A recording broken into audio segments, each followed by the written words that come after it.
It wouldn't be just the perfect afternoon without a technical difficulty on a WebEx.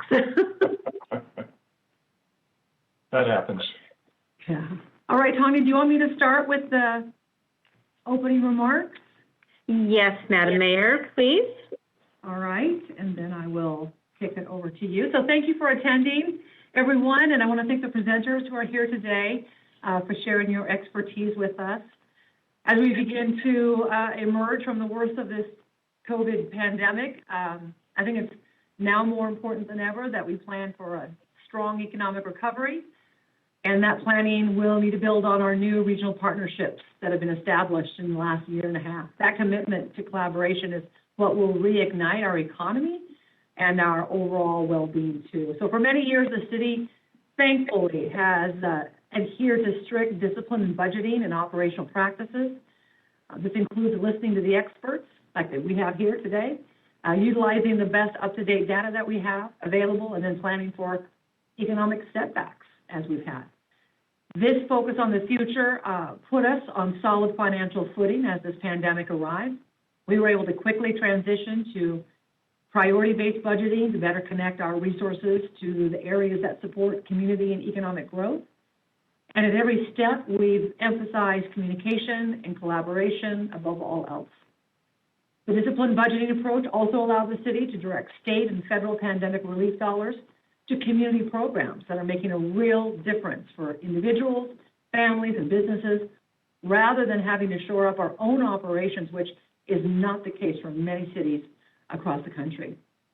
More than 60% of the initial $9.9 million in CARES funding went into the community, assistance for rent, childcare, business, and arts. And the new funding we're receiving as part of the American Rescue Plan is supporting our residents as well, as we strive to keep families housed, get people back to work, and provide stability after a very tumultuous year. So as we look ahead into the next budget season, it is so important that we work together, that we listen to our community experts, that we rely on the current economic data and plan for the next evolution of Spokane, developing and growing our community assets, thinking and planning strategically to take care of all of our residents, and then charting a strong, resilient path forward. So thanks again for being here. I look forward to the information that we're going to hear over the next hour. And Tanya, I'm going to kick it over to you. All right, thank you, Madam Mayor. And as Madam Mayor has alluded to, we do have 3 experts. They're going to share a lot of great information with you today. Each of them is going to control their own presentation, but we do have backup in case we have other technical difficulties. But that way they are controlling the speed of the presentation and the information. There is a Q&A section that will be at the end of their presentation, and that should leave us about 10 minutes to go through some questions. So feel free to ask questions, and we will get started with our esteemed Dr. Patrick Jones.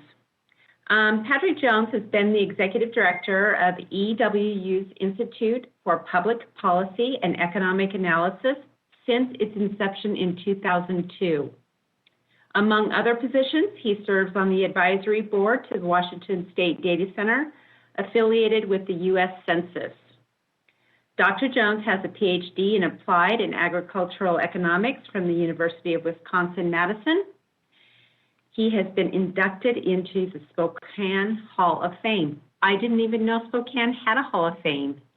So I'm very much looking forward to all of our presenters, but I'm going to now turn it over to Dr. Jones. Thank you. Sharing my screen now.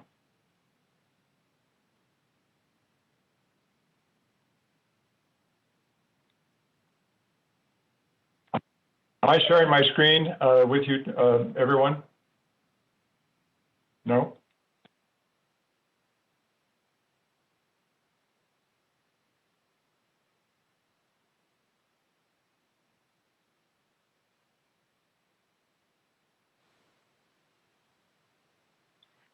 Dr. Jones, I think you're on mute.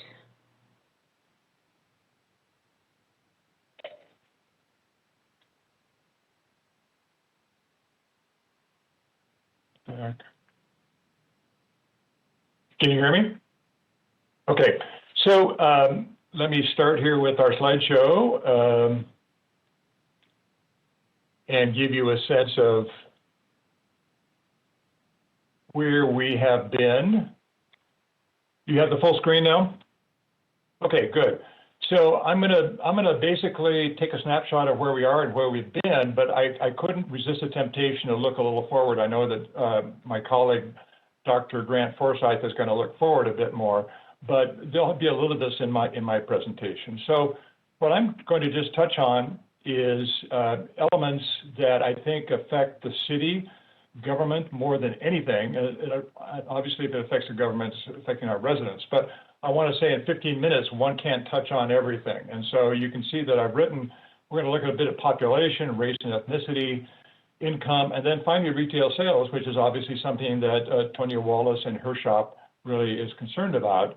I'm not going to be able to spend the time to look at income distribution and poverty, things that I think are concerning, but maybe we can do it another time. Most of the indicators will be for the city. There will be some that we only have at the county level. And most of these are all found, by the way, if you're not familiar with Spokane Trends or Spokane Community Indicators, if you wanted to look at a little more detail. So let's start with population. Here we have the stand at the turn of the millennium of about 195,000. And as we move over here, we've gained about a little shy of 30,000. So if we put that into a 20-year cumulative growth rate, we can see that Spokane has gone up by 14% in this population. And this is the orange dotted line that you see right here. And it definitely swings pretty wildly depending on recessions and the like. If you compare Spokane's growth to the county overall, you can see that we're almost less than half of the county's overall growth in the city of Spokane. And compared to the state, we're about half of the state rate. So we are growing as a community. We're growing a little faster than the U.S. as a whole, but we're growing relative to the state, relative to the county as a whole, not that fast. Now, we do have a forecast for population. I don't know if Grant's going to get into this, but I'll just toss this out that we have Growth Management Act forecasts from OFM, and I just took it from 20 to 2029 and looking at their midterm forecast, and they're looking at a gain here of about 43,000 in the county. That's probably a little low in my opinion. I think when it's redone in a couple of years, it might be closer to 45 to 47,000, but that's what we've got to work with now. So my question to everybody on the line in the city is, is this going to be a continuation of a trend that we've seen over the last few years where the city of Spokane claims a smaller portion of the county's population? Right now, the city claims about 42% of the county's population. A few years ago, it was 45 or 46% of the county's population. And you can see the difference just in going in a 5% spread is a couple thousand people that might end up here or might not over the course of the next decade. And we will have estimates out here very soon, and we'll see what the new numbers are. Now, the most significant way a community grows, at least in the western states, is through in-migration. And it's not through nativity or births over deaths. It's really from people moving here. And so this relatively small time series looks at the path of the last few quarters in the county of Spokane, and it tracks only those with an outside driver's license who had to give up their driver's license to be registered in the state. So it's probably the best way of knowing who's coming here from outside of Washington state. It doesn't capture what's going on within the state, and of course that is, from my brief sketch of that, it's about half and half of our migration comes from in-state, half out of state. So I just want to point out, to no surprise, we had a large rebound going in the third quarter of last year, right here, from a drop that was breathtaking, but we all understand why that was breathtaking. Things just came to a halt. And we have had really pretty good numbers since then. If you look at the year-over-year comparison, these are pretty positive numbers. I will point out, though, for those who think that we're being overwhelmed by out-of-state licenses when we're driving on the freeway or driving on Division, actually, the peak that we've seen recently was in 2016. So we have not yet reached the peak of 2016 with the data that I have for the last couple of years. Now, let me go on to a bit of our diversity, since this is, I think, one of the key issues of our times, and just how sensitive are we to this as a community. And I'll just point out something that I think most people know. As a community, we're more white than the United States. So the United States is in black and shades of gray. This is taken from the trend site. And the county is in shades of purple. And they represent different mixes of non-white folks, which you can read in the legend below. But essentially for the county, we've gone up from a quite low number of 11.5% versus the same number about 12 years ago of 34%. So we were about 1/3 of what the country was as a county. We're currently at 15.5%. The county's gone up, or the U.S. has gone up to about 40%. And you can see the change is actually faster in Spokane County than it is in the country. But we've got, we're starting from a much different position. Now, the city itself is considerably more diverse, racial and ethnically, than the county. So the city here is in shades of teal, and the county is in shades of purple, and you can just see the difference in the bars there. The city started out the period 12 years ago at 13%. It's now up to 17%, for a cumulative change about 31%. But I just want to throw it out because we will be seeing, I think, quite a bit of population growth in the foreseeable future. And will that population growth lead us to a more diverse community in terms of race and ethnicity or not? And I think it's very clear to say that we've got a long ways to go if we want to match the diversity of the United States. Okay, I'm going to spend about 4 or 5 slides looking at dollars, in particular income and wages. And I'm going to start with something known as median household income. That's, I think, in the eyes of many economists, the best measure of income. It has 3 components: wages, investment income, and then federal transfer payments, which in our community is a little below or a little around 20% of all our income comes from Washington, D.C. And just to point out that in income, most economists like to use the concept of the median, which is a little more accurate estimation of the middle than the average or mean. And its importance is pretty clear. Its importance, I think, for Tonya's shop is that this is what a lot of people from the outside looking in look at to assess our economic progress, be they bond writers, be they businesses and the like, along with what our employment numbers have been. So let's look at what we have here. This is the state of Washington in green. This is the U.S. in black, and this is the county in purple. And you can see for the entire period, the county has lagged both benchmarks. But we did reach $60,000 in the most recent estimate, and that's a cumulative gain of 44%. And what that implies is that over time, we have crawled back a little closer to parity with the United States as a county, where we're right now 92% of the U.S.'s median household income. So not at a par, but we've made a few gains in the last few years. Unfortunately, the city is different. And I've given a few talks on this before, and I've talked about the donut that you could draw in looking at the zip codes or the census blocks that make up the county. And you'll find the city of Spokane is surrounded by a donut ring of higher income folks. And so the city, for the most recent estimate, was about 52,000 as opposed to 60,000 for the county. It has grown, however, faster than the county's growth rate. Recall that that was 44% in the prior slide. We went up over this 14-year period by half. So that means compared to 2005, we're a little higher in terms of our relationship with the U.S., but it's still low. And I've done grant work that actually requires a community to have 80% or below to be a distressed community. And so one of the ways of looking at this is, we're still kind of in this distressed area from a grant point of view from the city. So I guess one of my questions, which I'll come back to at the very end, is can the county catch up and can the city catch up with the county? Now, the largest component, as I said, of income is wages. And so I just wanted to go over this particular look at the so-called average annual wage.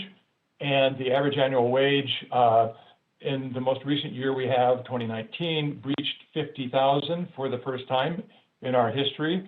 It's gone up 26% over this nearly 20-year period, which isn't a lot. And you can see the green line is higher and growing considerably faster.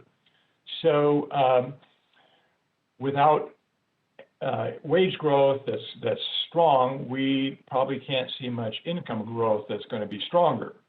So I just wanted to point out that we do know what 2020 is or will be fairly closely. We still have yet to get fourth quarter numbers in from 2020, but on an annualized basis, we are all above, for those, all above $50,000 last year, and these are wages, not just grants from the federal government. And I'm envisioning that we'll get another $2,000 increase, another increase so that we'll have a $2,000 plus increase over 2019, or about a 4 to 5% increase overall. But if you read the newspaper yesterday, you realize that you can easily have a rising average wage with employment that declines. And we don't want that. We want to have a rising wage in the face of rising employment. So just do the math of an average. If you lop off thousands of jobs that are low paying, which is what happened in 2020, the average will inevitably go up if nothing else changes. And that's probably what happened here. So we would like to see, these are employment levels before the downturn of the pandemic, and you can see on a quarterly basis, they still haven't come back to where they were in 2019 and the early part of 2020. So we've got a ways to go to make up these 8,000 plus jobs that we lost. And along the way, it would be nice to see our average annual wage go up. And I'm gonna, at the end of the talk here, just shortly, I will suggest that there are some sectors that would really do well to help us raise those wages. Now, why do we care about income? Why do we care about wages? Well, obviously, we'd all like to have a little more affluence, but from a city's point of view, this is what drives taxable retail sales, generally. To a lesser degree, visitors do. So tourism is quite important in certain communities, and I think for several years now it's been important to the city of Spokane. But most of the income is going to be, most of the sales are going to be generated from local income. So this is a look at the average sales, not the average sales, the total sales of the city of Spokane, the retail sales, over the last 15 plus years. And right here, the most recent year we have data for, and Tanya may know this for sure what 2020 is, but it was 5.7 billion in 2019. And this is the growth rate of the city in teal, and this is the growth rate of the county in purple. And you can see that the growth rate in sales in the county has been higher than the growth rate in the city. So what does that tell us? The county has gone up over the last 20 years, they doubled, 105%, which is pretty close to the state's growth rate. The city has gone up 20 percentage points less, relatively fast in the last few years. But overall, the city has lost, if you will, market share in the total county claim of retail sales, going down from 55% to 50%. So let me finish up with just a couple slides looking at the last few quarters. This is the city of Spokane, this is the county, and this is the state, looking at growth rates. And obviously, we had a huge plunge in the second quarter of last year. The plunge was actually a little bit less in Spokane than it was in the state. Here's the state, it went down 12%. Here's the county, went down about, I think, 7 or 8%. And the city itself went down 10.8%. Now, the county in general, if you just look at the graph here, you'll see the county has actually fared better than the state as a whole in the pandemic period. The city has not. And we don't have the last quarter of 2020 out yet for local jurisdictions, but I do know that Washington increased by about 2%, so putting us up around about right here, a little bit less. I think the city would have gone up a little bit less than that. So positive, but not very positive. So let me then sort of steal a bit of, maybe not steal, but take a stab at looking at the next couple of years. I'm going to present right here what the forecast is for the Economic Research and Forecast Council, along with their advisory group that Grant Forsythe sits on. And this is what they're forecasting. 2020, 6-point-something%, 2021, about 5%, and then a big plunge next year down to 1.4%, and then up to about 5% in 2023. This is income. So here are my assumptions. What we find just doing some statistics is that taxable retail sales in the city of Spokane correlates perfectly with taxable retail sales in the state of Washington. We know that retail spending runs very close to income changes like you're seeing here, so that we might get some information out of this forecast, assuming it's right, about where taxable retail sales in the city might be. So there you have it. And I just want to end by saying, how can we increase retail taxable sales and overall vibrancy, economic vibrancy in the city? Well, here's just a shopping list. Let's keep attracting visitors. Let's keep retailing vital. Let's encourage growth to some degree, at least, by population or workforce. And especially think about those sectors that will pay higher than average wages. And I've listed these: finance and insurance, with their average annual wage, science and professional services, which are white-collar jobs, information, which we don't have much of, and finding manufacturing. So there you have it, and we'll take questions later, but that's my once-over lightly. Thank you so much, Dr. Jones. We're now going to go to our second panelist, Scott Bauer. Scott Bauer is a principal with Northwest Municipal Advisors and has been with the firm since 2007. Northwest Municipal Advisors is a financial advisory firm assisting local governments with financing capital projects ranging from school buildings, libraries, city halls, to wind farms, water treatment plants, and parks. Scott has a diverse level of experience in the financial markets, so he's going to give us kind of a peek into that. So with that, I'm going to turn it over to Scott. And terrific. Well, thank you very much. And I guess, Tanya, with the head nod, you can hear me all right? Terrific. Thank you very much. And thank you very much for the opportunity today. So as Tanya said, my firm works with local governments to finance their capital projects. So in the local area, for instance, we've helped with the city's wastewater treatment plant and Riverfront Park. And just across from the park with the Public Facilities District's new podium project. And the finance market that we work in is the municipal bond market. So today I'm going to cover three topics. First, just a quick overview of the city's outstanding debt, just to provide some context later in the presentation. Second, I want to give you a sense of where interest rates have been and where they're at right now. And then lastly, talk a little bit about the credit ratings in general and particularly of the city toward the end of the presentation. So first, this shows the city's outstanding general obligation voted debt. So voted bonds are general obligations, but they also allow the local government to impose a specific levy without the limit to a rate to repay the debt. So they're very, very secure debt. But let me orient you with this slide a little bit because it'll be similar on the next two slides. So first you see here the bond issues. So there's three series of voted bonds outstanding. About 150 million currently outstanding. About 125 of that will be eligible for refinancing after the call date. I'll get to that in a moment. The final maturity of each of these bond issues. The interest rate ranges of them, so you can see some vary from 3 to 5%. and then the call date on each of these. So the call date is the earliest date that one can pay off bondholders. So typically municipal bonds, when they're issued, carry a 10-year call protection, and the city can exercise this option to call the bonds at any time on or after that date. It's different than, of course, a mortgage, which you can typically repay anytime you want. Again, this provides protection to the bondholders, but then the option goes to the city to refinance it if they so choose.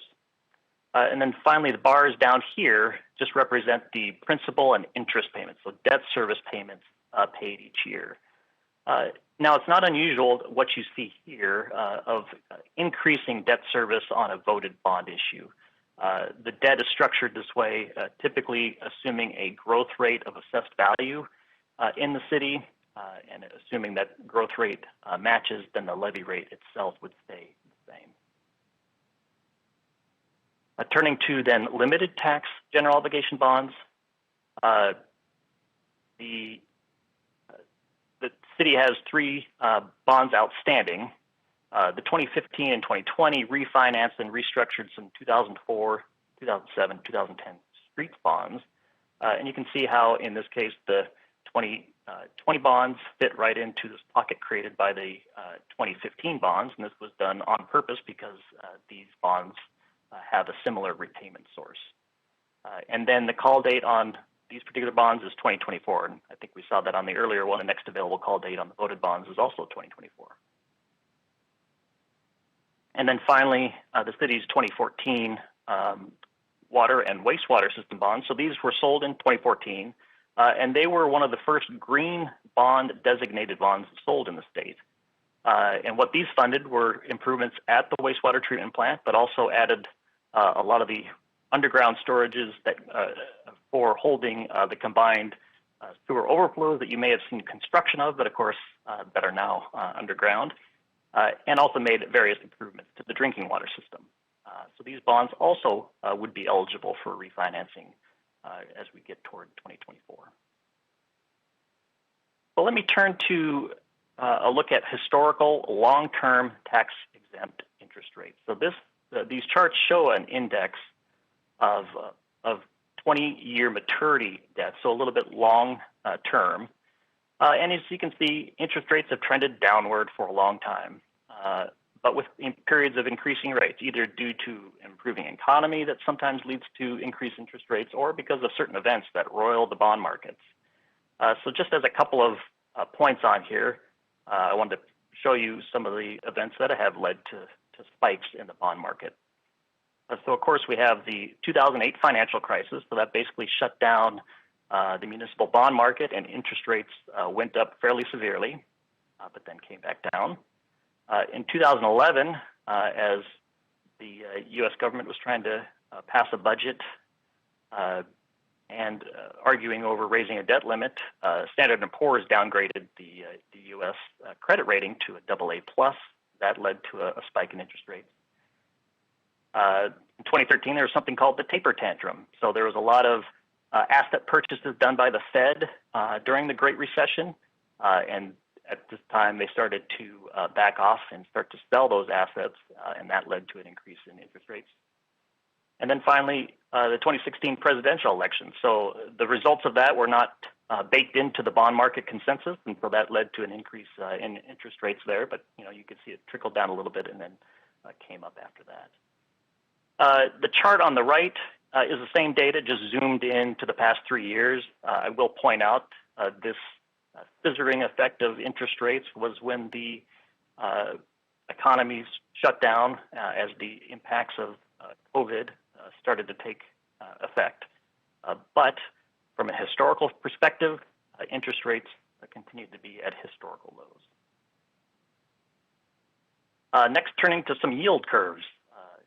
So we saw just previously an index of 20-year bonds, but a yield curve shows interest rates from the short term to the long term.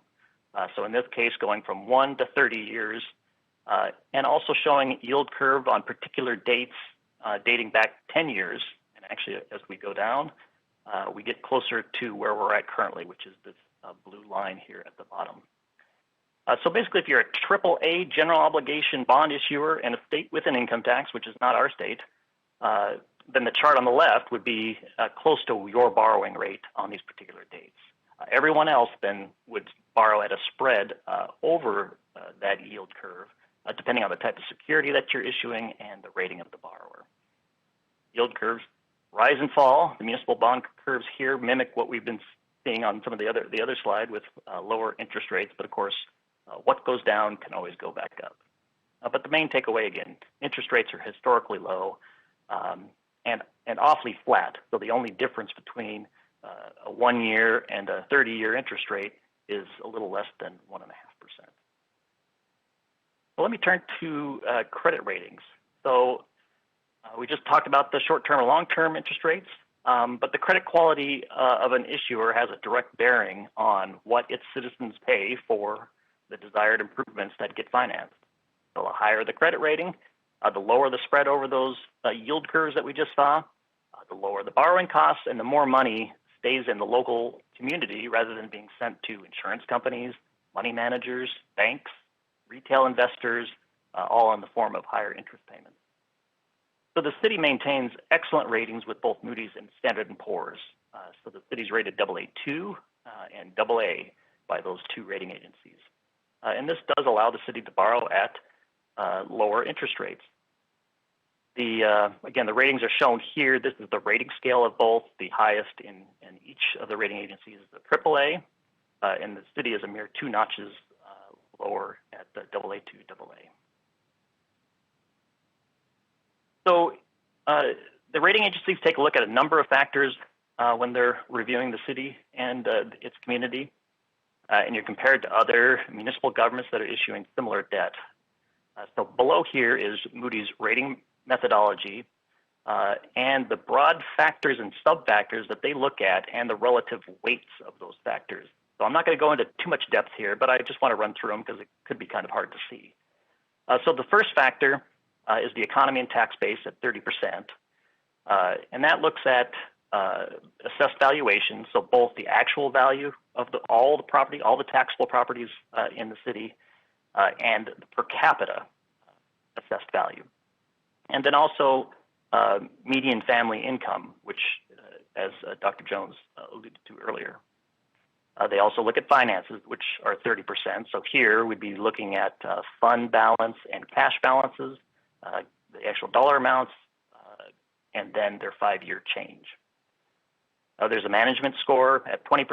10% of it is what they call an institutional framework, and that really is set by them based on the legal structure of each city and each state. And then 10% is based on the operating history and the balance between revenues and expenditures. And then finally, debt and pensions. So looking at both debt and pensions compared to the full assessed value and to the revenue. So in 2018, city representatives presented to both rating agencies ahead of the library bonds that were issued. And I'm showing you here the Moody's report. So Moody's noted the following strengths and challenges. So the strengths, of course, the large and growing assessed value or tax base with the universities and healthcare and Spokane's presence as a regional service provider. So also noted then, again, as was alluded to, the city's conservative financial management. Some of the challenges were fund balances below medians for the rated peers. Same thing with the socioeconomic medians. Well, I'm going to show you some numbers rather than show you the numbers from this credit report. Moody's provided a credit update just last year. So as they get additional information, they update their ratings, which doesn't mean the rating will change at all. But again, they periodically look at the city in this case. So here's some of the numbers to go along with the challenges that Moody's had noted in its report. So it noted then the socioeconomic measures. So here we see full value per capita, the city at $81,000 with the U.S. median for this rating category, AA rating category at $94,000. Median family income, 83% compared to 111%. And then again, they pointed out fund balance, so I show that here, 27% versus 34%. But again, this was actually an improvement then over the prior year. So these are some of the metrics and focus areas that the rating agencies look at, and it can be helpful targets, but keep in mind, the rating agencies have never run a city, so you need to do what makes the most sense for your city and for the community. So in summary, again, the city has utilized borrowing for various improvements that have benefited the community from, again, Riverfront Park, new libraries, treatment plant upgrades. Interest rates are at historical lows. Of course, we heard from the Fed that they'll be looking to increase the very short-term interest rates, but the word inflation also gets bandied about, and that tends to concern bond markets and fixed asset type markets. And finally, the city maintains very strong ratings with both Moody's and Standard & Poor's. So this allows the city, when it does borrow, to borrow at low interest rates, and it keeps more of those funds with the members of the community. That concludes my presentation. I'll turn it back over to Tanya. Thank you, Scott, very much. Okay, our final panelist is going to give us a little peek into the future and what he sees coming. So Grant Forsythe is with us. Dr. Forsythe is the chief economist of Avista Corporation, and many of you know him very well. Before coming to Avista in 2012, he was a professor of economics at Eastern Washington University from 1999 to 2012. He earned his PhD in economics from Washington State University. He also serves on the Washington Governor's Council of Economic Advisors, the Idaho Department of Financial Management Forecast Council, the Citizen Commission for the Performance Measurement of Tax Preferences, and the Spokane Mayor's Economic Advisory Roundtable. And so with that, I'm going to turn it over to Dr. Forsythe. Thank you.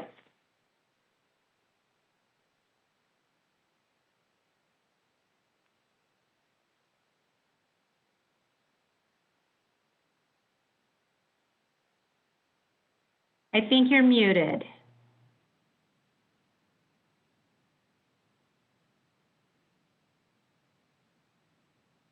There we go. Can you hear me now? Okay. Can you see my presentation? Okay. I've had a mixed emotions about technology the last couple of weeks, so I'm sort of crossing my fingers this goes better today than some things did last week.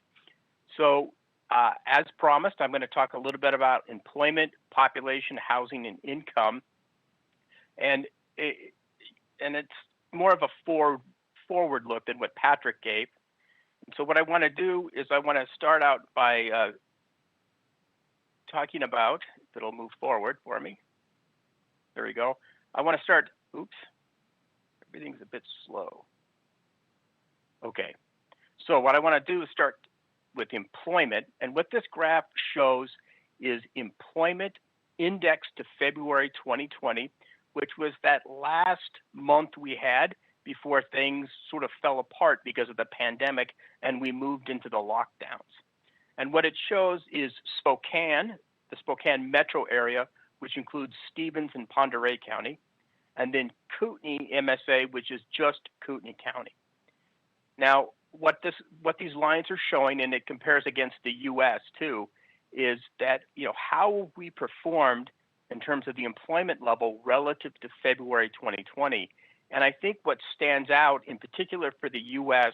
and for the Spokane metro area is that really the employment recovery has stalled following an initial opening in the spring, right? And so if we go out to the April-May time period, both the U.S. and the Spokane metro area is still 4% below where they were in February 2020. Now, if you compare that against Kootenai, and it's important to include Kootenai because we're an integrated economic area, and what's going on in Kootenai also affects the spending, of course, in Spokane County, including the city. And so we can see because of their different style of handling the pandemic in Kootenai County, they're actually above where they were in February 2020 at this point. Now, in terms of the recovery going forward, we are following the U.S. very closely.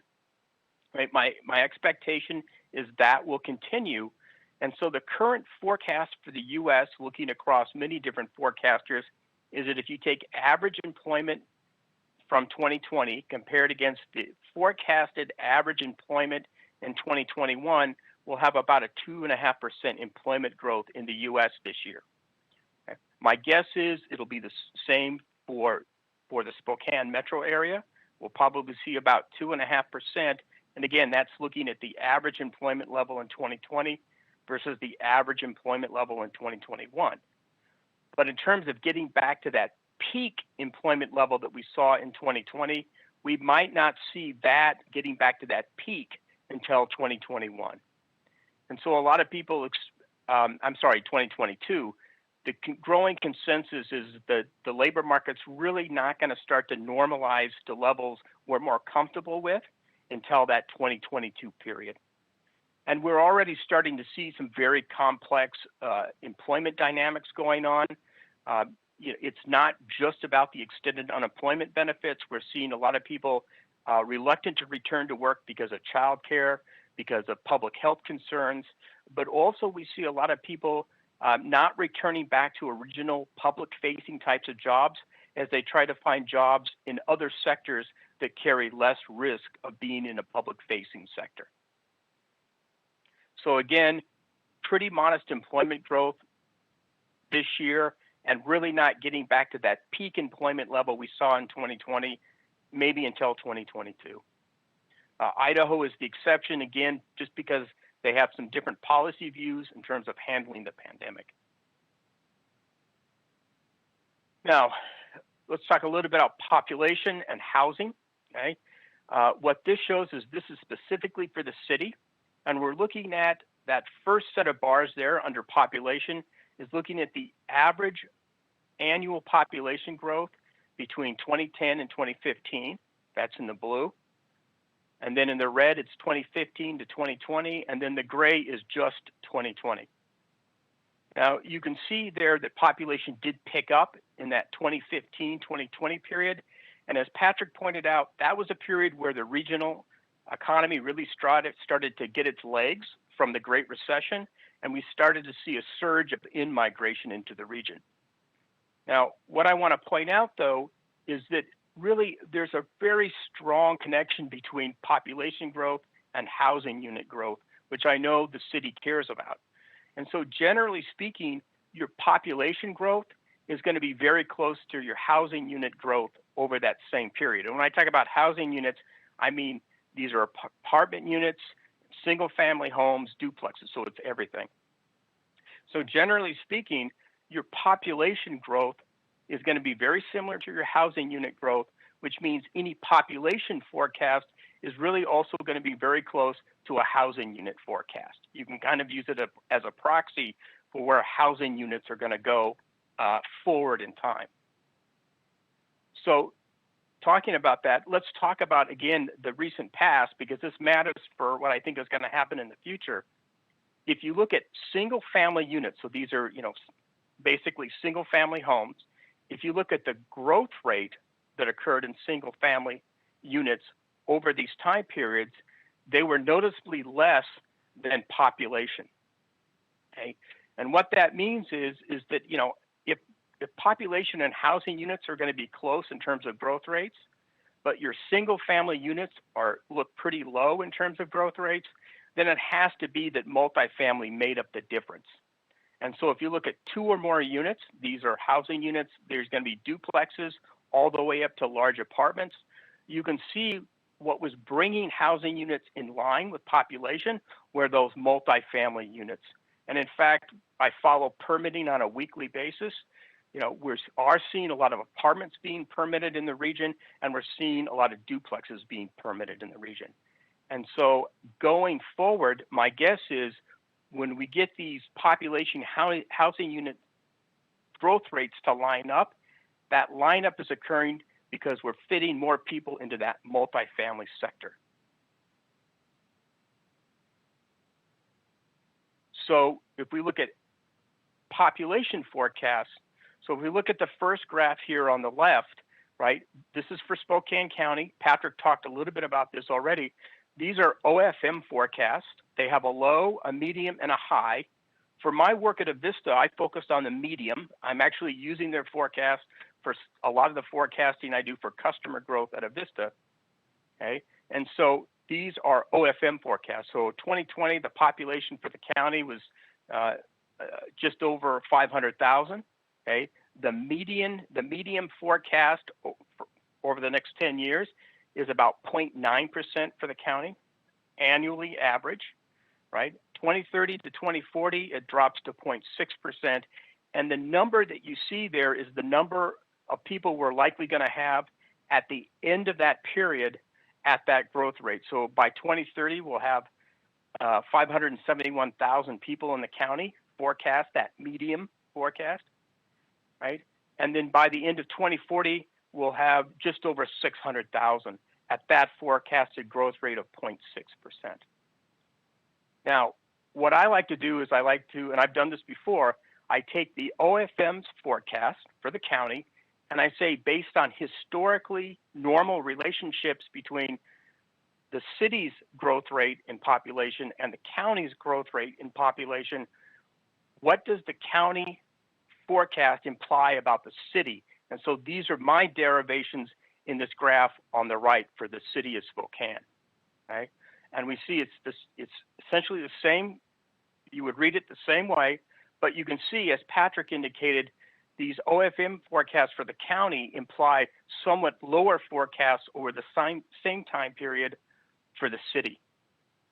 And so by 2030, you'll have almost 240,000 people in the city. By the end of 2040, you'll have about 244. But the important thing here is these are population forecasts, which mean you can also interpret these broadly as housing unit forecasts. And so, what we'll see is a gradual decline in population growth, which means a gradual decline in housing unit growth. But again, my guess is, based on what we're seeing right now, land availability and so forth, a lot of that housing unit growth is going to be focused in that multifamily sector. Okay, so I was asked to talk about income. Now, Patrick did present some income statistics. and which I'll do in a minute. Sorry, getting ahead of myself here. In terms of the housing market, I want to talk a little bit about housing price growth. And I use some data from the Federal Housing Finance Agency. They oversee Fannie and Freddie, and they have their own home price index for metro areas. But they also are now collecting home price index data for zip codes. And this is interesting index. It's a little bit different than what you get from the realtors. It's following the same properties over time. So it's a more consistent index of what's happening to the prices of existing homes. And for that reason, I like to follow it. And this is for the zip code 992, okay? And then XX would be everything that falls in after that. So this includes the city of Spokane, it would include Airway Heights, and include big parts of the valley, okay? And so it's pretty representative of what's happening in our urban area, okay? And it's year over year, same quarter, okay? And what you can see there is you see the housing bubble effect. The third quarter 2008 was when home price growth on a year over year basis first turned negative. We can see that recovery period, we start really in 2014, 2015. That's when people return to moving to the region, that in-migration issue that Patrick discussed. We finally got back our housing prices to that fourth quarter 2007 peak in the second quarter of 2017. And that's after, home prices were growing more than 5% for more than a year. And then you can see from there, they've continued to rise. We get a brief COVID dip, right, in home price growth, but then we see these extraordinary monetary policies. Interest rates are ultra low. People are still able to move to the region. And what we're seeing now is home prices in about the 14% range in the first quarter of 2020-21 on that year over year basis. So very robust growth. I have some simple forecasting models I work through, and really for the rest of this year, my guess is home price growth in this core metro area will still be in that 10 to 15% range, which is really quite high, even if you compare it against somewhat higher inflation that we're experiencing right now. And so home prices are going to continue to rise through the year. Again, we still have low interest rates. People are still moving here. And in the urban core, there's a relatively limited supply of those single family homes. Now, the other issue that's occurred over this period, and I went to the University of Washington Center for Real Estate. They do an apartment survey in metro areas in Washington. And I looked at what's been happening to rent per square foot.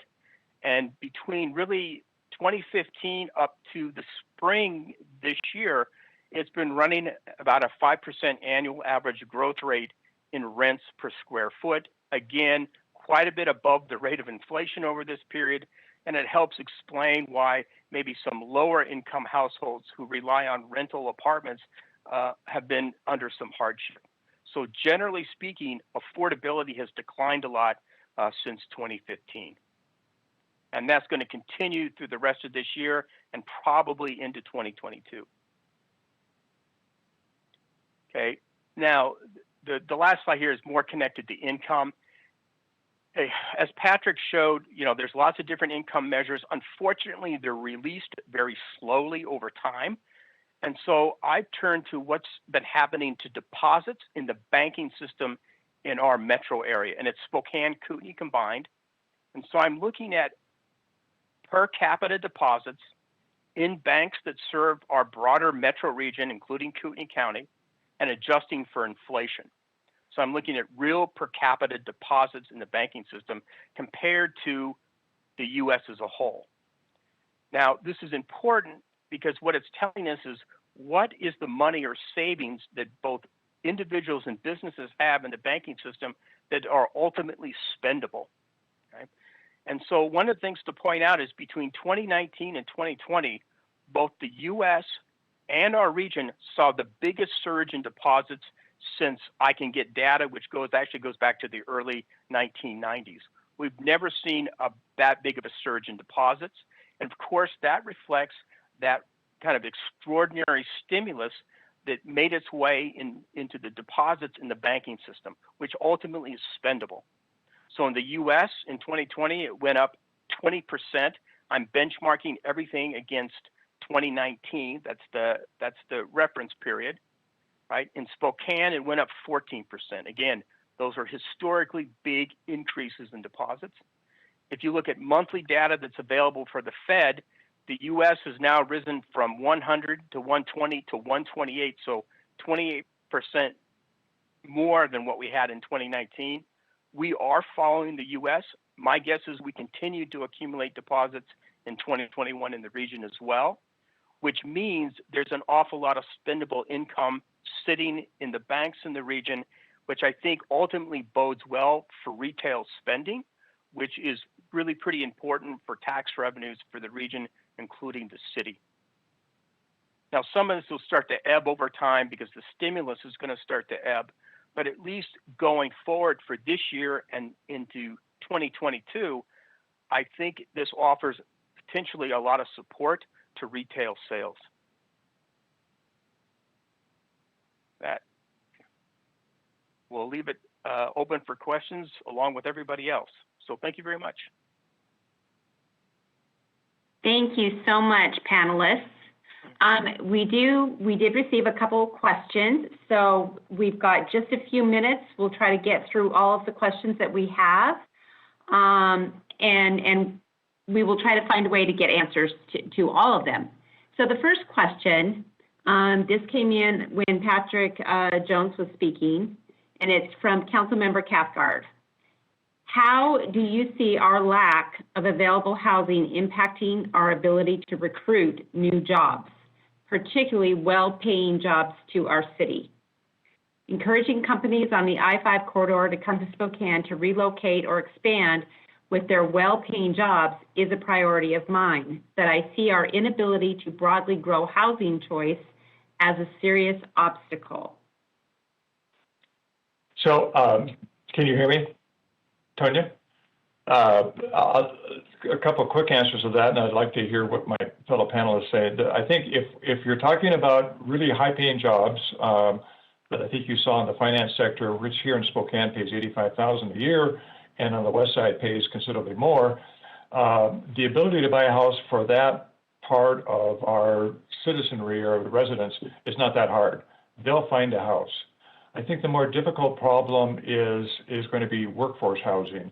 And I think that's where we're just going to have to see some tension there between perhaps multifamily being more important, as Grant suggested, and people just becoming accustomed to using multifamily, at least for a while, or we're going to have to continue to build outside the city where things are cheaper, I believe. But I don't know if there's an easy answer to the workforce housing piece, Councilman Cathcart. I think to the former piece, though, we should be able to attract high-paying jobs if they're coming from elsewhere.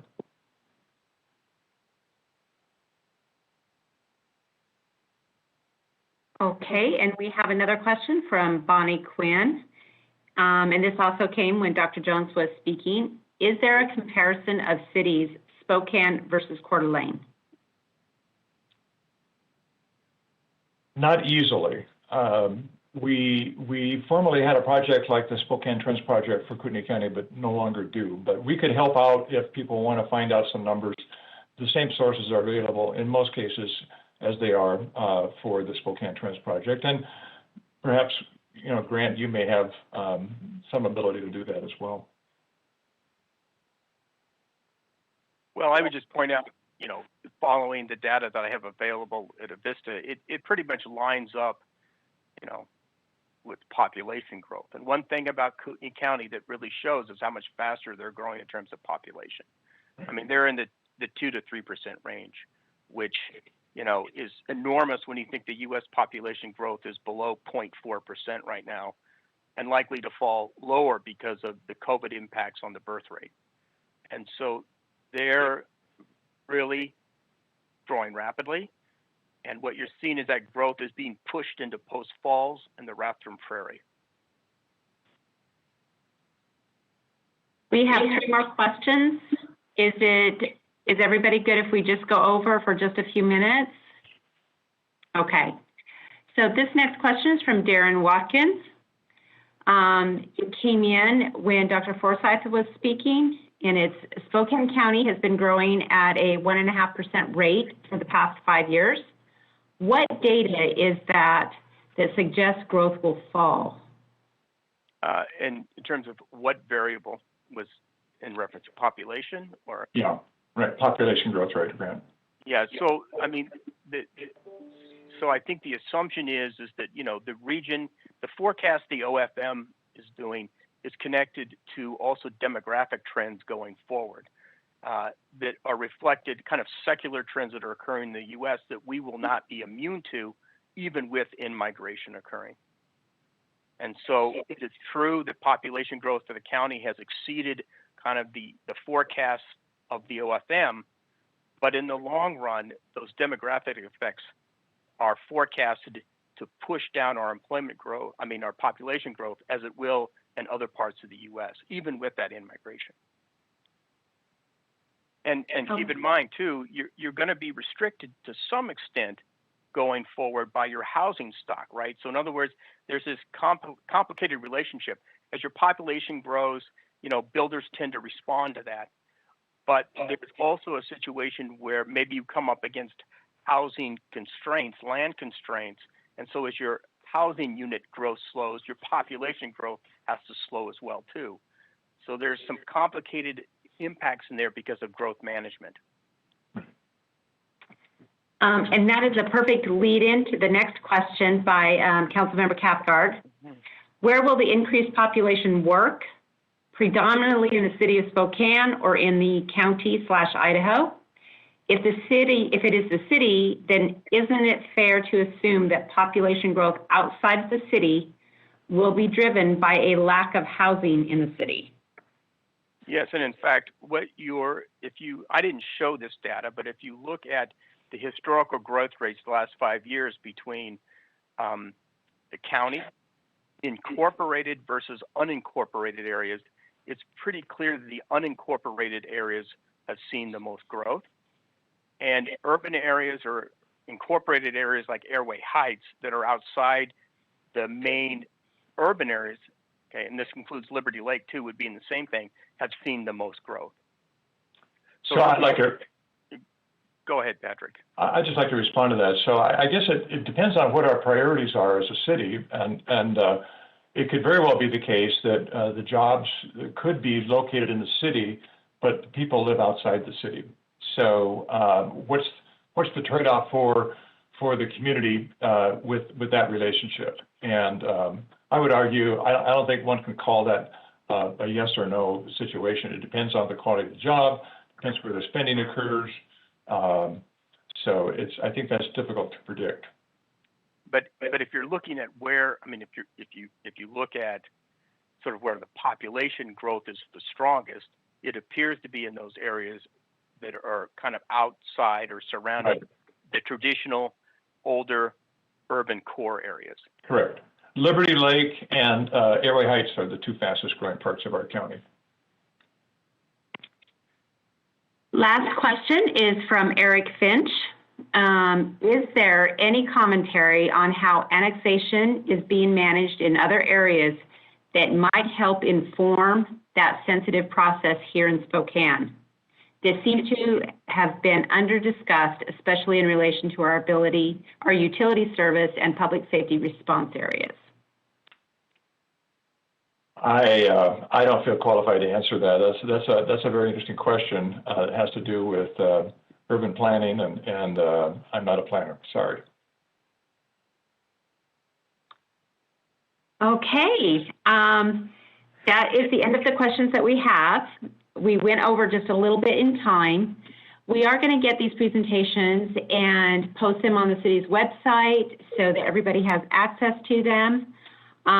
I really want to thank the panelists for their contributions to this, and I hope that everybody's found it valuable. And with that, I'm going to turn it over to the mayor to close us out. Thank you, Tanya. Thank you to the presenters and everybody who listened in. What a great conversation and information that we can use as we move forward outside of this pandemic and really focus on our recovery, and especially with the federal relief money that's coming into our city. We're going to receive nearly $81 million over the next 2 years. So focused investments, I think, are going to be really important, and fascinating to see the jobs in our area depending on the states and how they responded to this pandemic. Surprising to see. I knew Kootenai County was doing well, didn't realize that we're not even out of this pandemic, and they're doing better than before the pandemic. So responses to pandemics like this mean a lot coming out of them too. So thank you so much for joining us, and enjoy the rest of your day. Thank you. Good night. Thank you. Bye-bye.